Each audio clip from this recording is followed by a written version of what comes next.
हरे कृष्णा। कैसे हैं आप सब और जय हिंद। तो हम लोग फिर से मिल रहे हैं इस लेक्चर में। बीच बीच में थोड़ा गैप हो रहा है क्योंकि शुरुआत में इनिशियली हम लोग आराम आराम से लेक्चर्स लेंगे, बाद में स्पीड बढ़ेगा, फ्लो बढ़ेगा। मैं कुछ टेक्निकल बातें बता दूं। मैं आईफोन से अब तक रिकॉर्डिंग कर रहा था जिसमें बहुत प्रॉब्लम आ रहे थे। वीडियो क्वालिटी तो बहुत अच्छा है, कोई उसमें डाउट नहीं है, लेकिन प्रॉब्लम ये आ रहा था कि ये जो मैं कॉलर माइक लगा रहा हूँ काम नहीं कर रहा था, वो अपने माइक से रिकॉर्डिंग कर रहा था। आईफोन की मनमानी। दूसरी बात ये कि उसमें पॉज बटन नहीं है। अब मान लीजिए मैं क्वेश्चन लिखता हूँ तो उतना देर लिखूंगा, आप लोग देखेंगे, टाइम वेस्ट होगा, वीडियो लंबा होगा। उसमें पॉज नहीं होता है, उसमें या तो वीडियो ऑन होगा नहीं तो ऑफ होगा। ये बकवास दिया हुआ है। तो इसी तमाशा के कारण अब हम वापस अपने सैमसंग गैलेक्सी J6 पे आ गए हैं, जो वीडियो क्वालिटी उतनी अच्छी नहीं देता, लेकिन बहुत अच्छा फ़ोन है। समझ में आ गया मुझे। चलिए ठीक है, तो हम लोग आगे काम पे आते हैं। तो हम लोग पिछले लेक्चर में देखे थे, मेरे से जो गलती थोड़ी सी हुई थी, मतलब बताने में थोड़ा सा क्या कहते हैं, ग्लिच आना, हाँ, एरर आना, कि मैं ठीक से आपको एक्सप्लेन नहीं कर पाया था। क्या था? Thermal diffusivity. थर्मल डिफ्यूजिविटी देखेंगे, उसके बाद हम लोग 4-5 क्वेश्चंस देखेंगे। लेक्चर को शॉर्ट रखेंगे, रात बहुत हो गई है, समय इसी समय मिलता है। ठीक है, धीरे धीरे हम लोग फ्लो में आएंगे और अच्छा स्पीड पकड़ लेंगे, कोई टेंशन की बात नहीं है। तो आज हम लोग पहले देखेंगे थर्मल डिफ्यूजिविटी। तो thermal diffusivity alpha, thermal diffusivity, जिसको हम लोग अल्फा से डिनोट करते हैं। तो ये अल्फा होता क्या है? अल्फा होता है कि कितना हीट, थर्मल मतलब हीट, डिफ्यूजिविटी डिफ्यूज कर दे रहे हैं, निकाल दे रहे हैं या रख ले रहे हैं। ठीक है, दोनों अपोजिट अपोजिट है। रख लेना मतलब एब्जॉर्प्शन, डिफ्यूजिविटी मतलब पार करा देना। तो हर जो हमारे पास एलिमेंट्स या कॉम मतलब कुछ मटेरियल्स होते हैं, तो उसमें क्या होता है, एक कैपेसिटी होती है उसकी कि हीट उसमें आया। जैसे मान लीजिए कि एक मटेरियल हो गया, ये मटेरियल M है, इसमें कुछ हीट आई। हीट आएगी तो क्या होगा कि हम लोगों ने कुछ 100 हीट दी, 100 जूल, है ना, 100 किलो जूल हीट हम लोगों ने इसको दिया। तो क्या करेगा कि ये कंडक्ट करेगा। मान लीजिए कि हीट कुछ पास कर देगा, तो हीट कितना पास किया, तो मान लीजिए कि 90 जूल पास कर दिया और 10 जूल एब्जॉर्ब कर लिया, 10 जूल अपने पास रख लिया। भाई खुद भी तो हीट होगा, स्वयं भी तो हीट होगा। किलो जूल, जूल नहीं, किलो जूल। तो क्या होता है कि कुछ इसने रख लिया, वो है 10 किलो जूल, और कुछ उसने पास कर दिया, वो है 90 किलो जूल। तो अब मान लीजिए कि कोई कोई मटेरियल अलग अलग टाइप के होते हैं जिनकी थर्मल डिफ्यूजिविटी कम ज़्यादा अधिक हो सकती है। तो वो क्या करते हैं कि बहुत सारे हीट को रख लेते हैं और कम हीट पास करते हैं। कुछ होते हैं बहुत कम हीट रखते हैं और बहुत सारी हीट पास कर देते हैं। तो ये थर्मल डिफ्यूजिविटी उससे डील करता है। इसमें ज़्यादा डिटेल में जाने की आवश्यकता नहीं है, इससे क्वेश्चंस उतने नहीं आते हैं, और आते भी होंगे तो आप लोग रिसर्च कर लीजिएगा, बहुत नेट पे सब कुछ अवेलेबल है। मैं बस काम है गाइडेंस करना। तो थर्मल डिफ्यूजिविटी का फॉर्मूला क्या होता है? थर्मल डिफ्यूजिविटी अल्फा से कहते हैं heat conducted by heat absorbed. ये रेशियो है, हीट एब्जॉर्ब्ड, कितना हीट इसने पास कर दिया और कितना हीट रख दिया, ये उसका रेशियो है, हीट कंडक्टिविटी या थर्मल कंडक्टिविटी जो होता है, थर्मल डिफ्यूजिविटी, सॉरी, डिफ्यूजिविटी जो होता है। तो इसका फॉर्मूला क्या होगा? इसका जो फॉर्मूला होगा वो हो जाएगा अल्फा इज इक्वल टू, उठा लूँगा मैं, अल्फा इज इक्वल टू के अपॉन रो सी। ठीक है, के अपॉन रो सी, स्मॉल सी है ये स्मॉल सी है, कैपिटल सी नहीं है। कैपिटल सी स्मॉल सी में मैं अंतर बताता हूँ। ठीक है, ये हो गया आपका रो सी। तो वेयर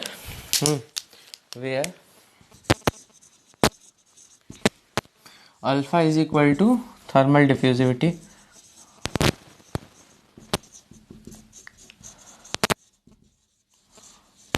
ठीक है, और के क्या है हमारी, थर्मल कंडक्टिविटी है,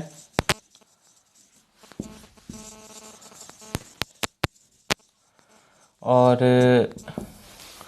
रो क्या है, रो है density of the material, density of the material, और स्मॉल सी क्या है, वो है हम लोग की स्पेसिफिक हीट कैपेसिटी। ये हमारा चीज़। तो हम लोग यूनिट्स पे आते हैं। यूनिट्स क्या होती है? तो यूनिट्स जो होते हैं हमारे, ये हो गया थर्मल डिफ्यूजिटी का क्या होता है, जूल पर केजी केल्विन, यही था ना हमारा। ये थोड़ा मैं भूल जाता हूँ, एक बार मैं देख लेता हूँ प्रैक्टिस छूटने का कमाल है। वाट पर मीटर केल्विन, ये सॉरी वाट पर मीटर केल्विन, ये था इसका थर्मल कंडक्टिविटी का ये है ना। और डेंसिटी क्या होता है हमारा, किलोग्राम पर मीटर क्यूब।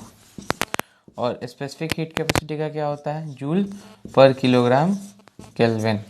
एक बार चेक कर लिया जाए भाई, सही है ना जी, ये सही है।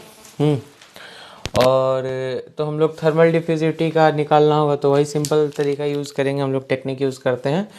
तो उसमें हम लोग अल्फ़ा निकालना है, तो यहाँ हम लोग लिख लेते हैं अल्फ़ा। मान लीजिए इसका निकालना, अल्फ़ा इज इक्वल टू के का क्या है, वाट पर मीटर केल्विन अपॉन रो का क्या हो जाएगा, केजी पर मीटर क्यूब, और इनटू जूल या किलो जूल, जूल पर किलोग्राम केल्विन। किलोग्राम से किलोग्राम कट गया, केल्विन से आई थिंक यहाँ पे जाके ये 1 2 3 ये भी कट जाएगा, ठीक। और मीटर क्यूब से ये स्क्वायर हो जाएगा, ये कट जाएगा, तो ये आ जाएगा वाट पर मीटर स्क्वायर और joule into joule, sorry watt into metre square joule upon joule, ठीक है। इसका हम लोग ऐसा कुछ आएगा। एक बार हम लोग देख लेते हैं, इसको चेक कर लिया जाए कि भाई हम लोग सही निकाले हैं कि नहीं। मान लीजिए कि जोश जोश में अपने आप को मैं काबिल दिखाने के चक्कर में गलत ना बता दूं। थर्मल डिफ्यूजिविटी यूनिट, हाँ मीटर स्क्वायर पर सेकंड आ जाएगा इसका, थर्मल डिफ्यूजिविटी का आ जाएगा मीटर स्क्वायर पर सेकंड। तो हाँ इसको और फर्दर खोलेंगे हम लोग, तो इसको पहले ऐसे कर दिया जाए। ये क्या हो जाएगा, वाट क्या हो जाता है, जूल पर सेकंड इंटू मीटर स्क्वायर, और इंटू ये जूल, पहले से यहाँ जूल आ जाएगा, तो ये कट जाएगा, तो आ जाएगा मीटर स्क्वायर पर सेकंड। देखिए थोड़ा सा देख लेना चाहिए, इससे लाभ ही होता है। ये मीटर स्क्वायर पर सेकंड इसकी यूनिट है, तो ये याद करने वाली यूनिट है इसका कि अल्फ़ा का जो यूनिट है वो क्या है, मीटर स्क्वायर पर सेकंड। कैसे होगा हम लोग ऐसे निकाल के देख लिए, एक स्टेप में हम लोग फंस रहे थे तो उसको मैंने देख के आपको बता दिया है। अब हम लोग आते हैं क्वेश्चंस पे, क्वेश्चन आंसर्स करेंगे, 5 देखेंगे, 5 का प्रयास करेंगे, फिर धीरे धीरे हम लोग स्पीड वगैरह बढ़ाएंगे। और ये 5 भी संभव हो पाएंगे क्योंकि मैं सैमसंग का फ़ोन यूज़ कर रहा हूँ। सैमसंग के फ़ोन में वीडियो को पॉज कर सकते हैं, उस पॉज करने में मैं क्वेश्चन लिख दूंगा, फिर रिज्यूम करके उसकी रिकॉर्डिंग हो जाएगी। एप्पल में ये सब तमाशा है कि कुछ नहीं कर सकते हैं, पता नहीं किस बात के लिए पॉपुलर है, केवल कैमरा के लिए ही होगा। चलिए ठीक है, अब हम लोग क्वेश्चन देखते हैं। क्वेश्चन हर तरह के होंगे, मैं पॉज करके क्वेश्चंस लिख देता हूँ, ओके।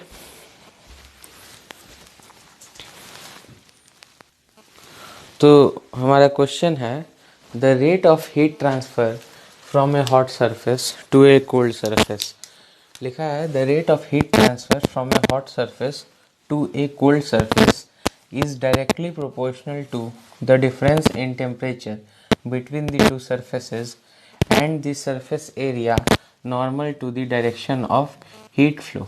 This is क्वेश्चन को आप लोग अच्छे से देख लीजिए, मैं साइड हो जाता हूँ।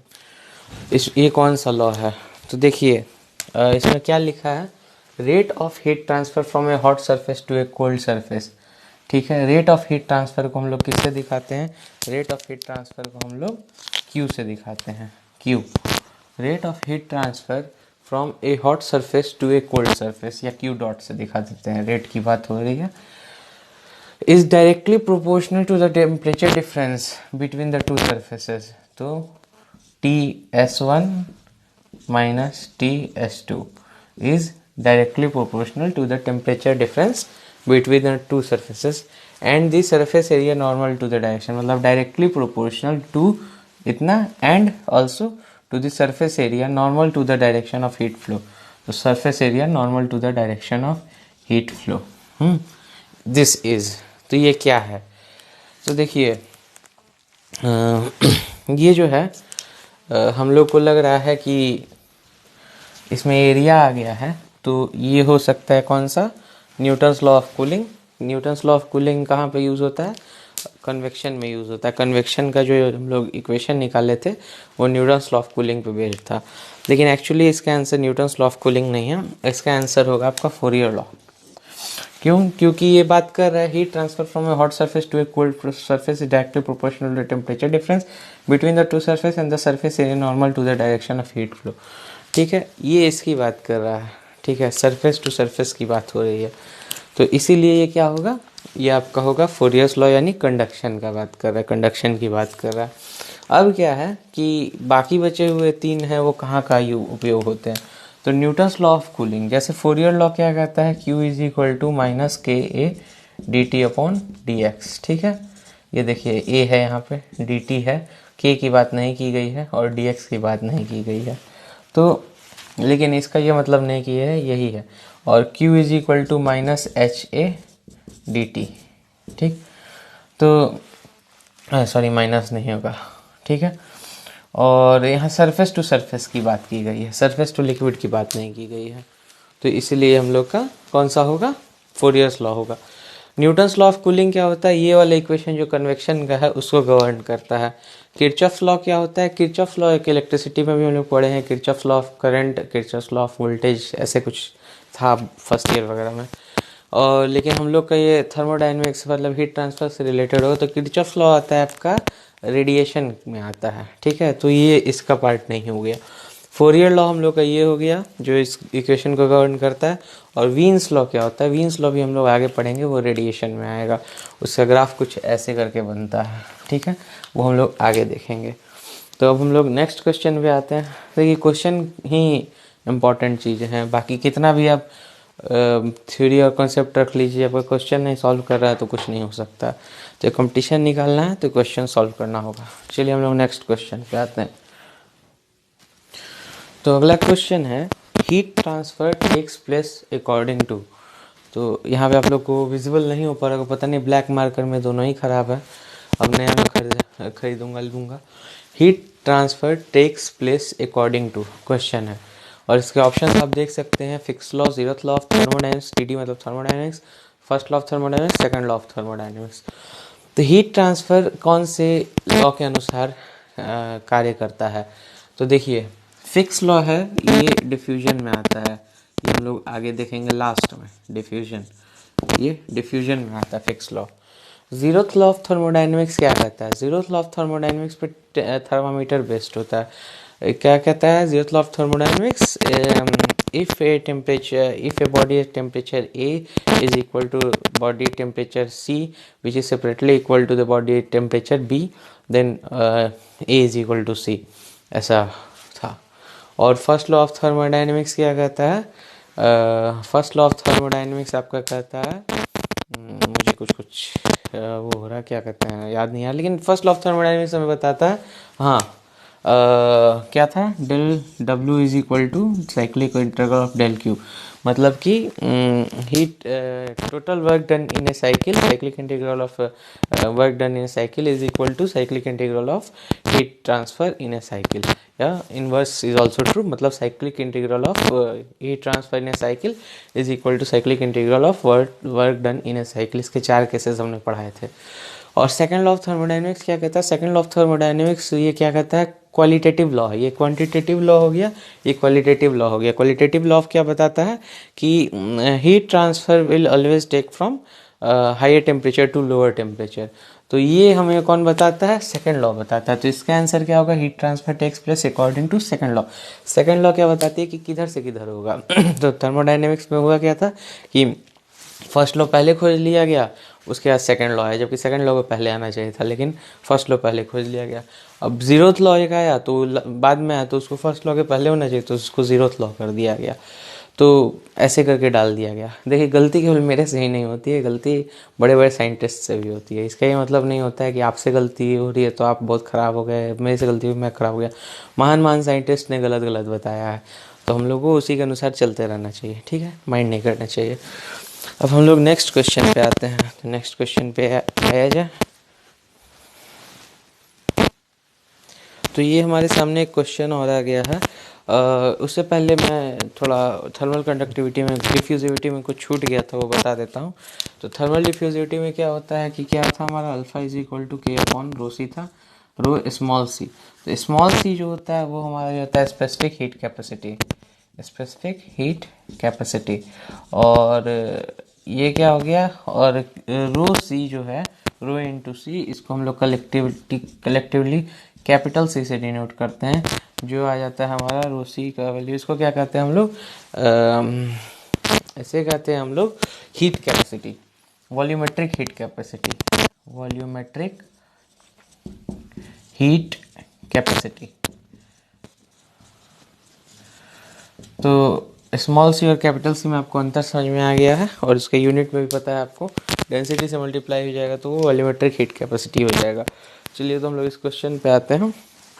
तो क्वेश्चन क्या कह रहा है, द एवरेज फोर्स्ड कन्वेक्शन, लिखा है the average forced convective heat transfer coefficient HTC लिख दिया मैंने, heat transfer coefficient for a hot fluid flowing over a cold surface is 200 watt per meter degree Celsius.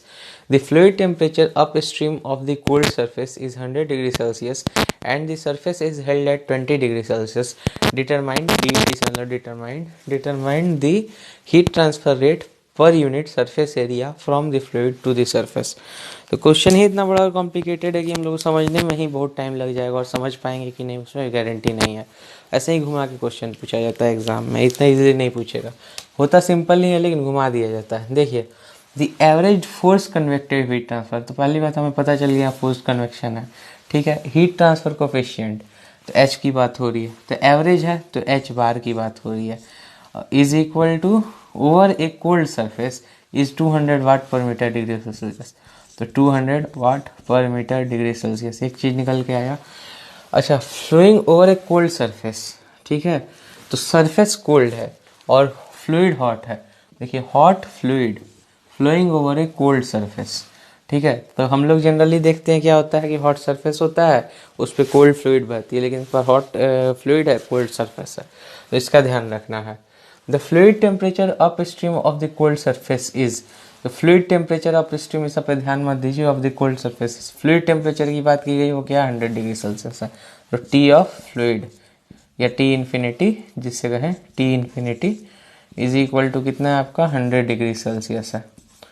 अब क्या है, the surface is held at 20 degree Celsius, T S कितना है, T S is equal to 20 degree Celsius है। Determine the heat transfer rate per unit surface area, तो एक होता है हमारा Q, कैपिटल Q क्या होता है, हीट ट्रांसफर, और Q बाई A कर देंगे तो हमारा आ जाएगा heat transfer rate per unit surface area, small q से दिखाते हैं, ठीक है। और ये हम लोग को निकालना है। तो हमारा जो फॉर्मूला है वो क्या फॉर्मूला है हमारा, फॉर्मूला यहाँ पे लिख दिया जाता है, ठीक रहेगा। Q स्मॉल q जो हमें निकालना है, यानी per unit surface area is equal to heat transfer rate per unit surface area is equal to h bar a delta t, यही होता है हमारा सिंपल, या T S minus T infinity, ठीक है। तो ये हमारा आइडेंटिटी है, मतलब ये हमारा फॉर्मूला है।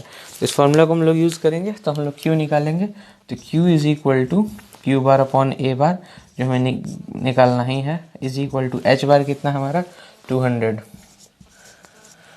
वाट पर मीटर डिग्री सेल्सियस इंटू, अच्छा पर मीटर डिग्री सेल्सियस है, ये भी डिग्री सेल्सियस है, ये भी डिग्री सेल्सियस है।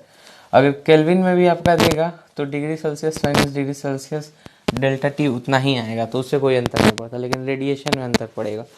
तो हम लोग क्या करेंगे 200 इंटू एरिया कितना दिया है, एरिया हट जाएगा, सॉरी एरिया ही तो नीचे आ गया, एरिया नीचे आ गया, यहाँ पे आ गया, तो ये हो गया Q by A into delta T कितना होगा T S minus T infinity. तो हमारा क्या हो जाएगा, टी एस कितना है 20 degree minus T infinity, 100 degree Celsius. ये नेगेटिव में आएगी वैल्यू। नेगेटिव क्या इंडिकेट करता है, हम लोग ने एक डेल्टा टी रखा है क्या एज्यूम करते हुए कि हीट फ्लो जनरली कहाँ से होती है, सरफेस टू एम्बियंट होती है, लेकिन इस केस में क्या है, एम्बियंट टू सरफेस है, तो इसलिए नेगेटिव आएगा। तो नेगेटिव से ये मतलब समझना है कि हम लोग का डायरेक्शन अपोजिट है जो हम लोगों ने एज्यूम किया था। तो हम लोग का आंसर क्या आ जाएगा, क्यू क्या वैल्यू, इसको हम लोग मल्टीप्लाई करके देखेंगे 200 इंटू ये कितना आ जाएगा -80 डिग्री सेल्सियस, और हमारा कितना आ जाएगा 8 दूनी 16 और ये 1000 16,000, ये क्या होता है वाट, इसका होगा ना एच बार का क्या है वाट पर मीटर डिग्री सेल्सियस, वाट पर मीटर डिग्री सेल्सियस, और इंटू ये कितना है डिग्री सेल्सियस है, तो वाट पर मीटर आ जाएगा हमारा। वाट पर मीटर स्क्वायर रहना चाहिए, ये वाट पर मीटर स्क्वायर रहेगा, ठीक है, क्योंकि ये क्या है क्यू बाई ए है। क्यू का यूनिट क्या होता है वाट होता है, और एरिया का होता है पर मीटर स्क्वायर, तो ये आ जाएगा 16,000 वाट पर मीटर स्क्वायर या फिर 16 किलोवाट पर मीटर स्क्वायर, ठीक है, ये हमारा आ जाएगा।